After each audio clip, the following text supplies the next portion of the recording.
చిన్నగా మనము పాడుదాం, నోరు తెరిచిన మొదటి మాటలు యేసుకి అర్పిద్దాం. దినమంతా హాయిగా సాగుదాం, ప్రతి క్షణము సంతోషం మనదిగా.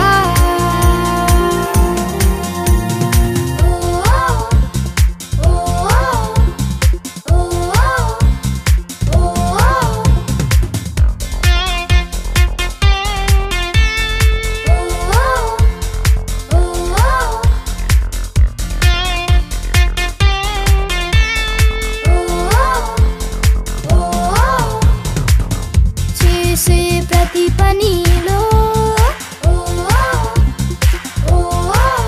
శక్తి లోపం లేకుండా చేద్దాం, నడిచే ప్రతి చోట యేసయ్యనే అనుసరించుదాం. కలిసిమెలిసి మన పొరుగు వారితో స్నేహం చేద్దాం, విసుగక నిత్యం ప్రార్థిస్తూ ప్రేమను పంచుదాం. కలిసిమెలిసి మన పొరుగు వారితో స్నేహం చేద్దాం, విసుగక నిత్యం ప్రార్థిస్తూ ప్రేమను పంచుదాం. బ్రతుకంతా క్షేమము